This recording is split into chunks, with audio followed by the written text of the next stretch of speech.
কথায় আছে না, শখের দাম লাখ টাকা। আমার ক্ষেত্রেও কিছুটা এরকম হয়েছে। আমি শখ করে এই রঙিন মাছগুলো পালন করতাম। মাত্র 15 টাকা দিয়ে শুরু করে ছোট্ট একটা খামার নিয়ে কাজ শুরু করেছিলাম। আল্লাহ তাআলার অশেষ রহমতে এবং আপনাদের দোয়ায় আমার এই ছোট্ট খামারটা একটু বড় করতে পেরেছি। দীর্ঘ 6 দিন ধরে আমাদের এই ছোট্ট খামারে কাজ করার পর আজকে মিস্ত্রিদের কাজ শেষ হয়েছে। আমি গত ভিডিওতে আপনাদেরকে দেখিয়েছিলাম আমাদের পাশে যে জেব্রার একটা কেবিন আমরা তৈরি করেছিলাম, সেই কেবিনটা সুন্দরভাবে 4 সাইডে দেওয়াল ওঠানো হয়েছে এবং চিংড়ির যে কেবিনগুলো রয়েছে সেগুলো আমরা সিমেন্ট দিয়ে সুন্দর করে প্লাস্টার করে দিয়েছি। আজকের এই ভিডিওর মাধ্যমে আমি আপনাদের দেখাবো আমি যে পরবর্তীতে জেব্রা মাছের জন্য একটা কেবিন বানিয়েছিলাম, সেই কেবিনটা সুন্দরভাবে আমরা সিমেন্ট দিয়ে প্লাস্টার করে দিয়েছি এবং পরবর্তীতে আমাদের যে গাপ্পি মাছের কেবিনগুলো রয়েছে তার ব্যাক সাইডেও আমরা সিমেন্ট এবং বালু দিয়ে সুন্দরভাবে প্লাস্টার করে কালো রং করে দিয়েছি ইনশাআল্লাহ। আমার খামারের সম্পূর্ণ কাজ শেষ করতে একদম শুরু থেকে শেষ পর্যন্ত ইট কেনা থেকে শুরু করে বালু কেনা, সিমেন্ট কেনা, রং কেনা ইত্যাদি ইত্যাদি এবং মিস্ত্রির খরচ দিয়ে 55 থেকে 60,000 টাকা খরচ হয়েছে। অনেকেই এই ধরনের ট্যাঙ্ক তৈরি করতে চাচ্ছেন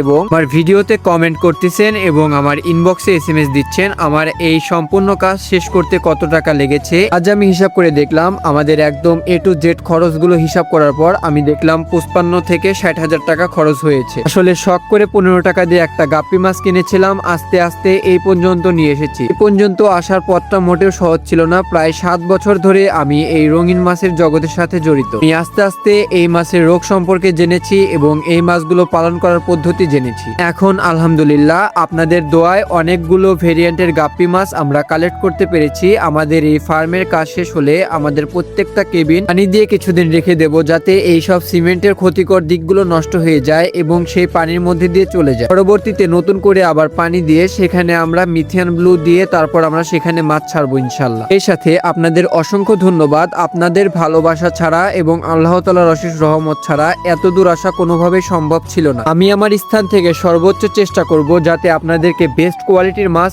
আমি প্রোভাইড করতে পারি। আমি আশা করি আপনারা এতদিন ধরে আমার পাশে যেভাবে ছিলেন সেভাবে থাকবেন ইনশাল্লাহ। যাই হোক, দেখা হবে নতুন কোনো ভিডিওতে। আমি আপনার সুস্থতা কামনা করে আজকের ভিডিও শেষ করছি। আল্লাহ হাফেজ।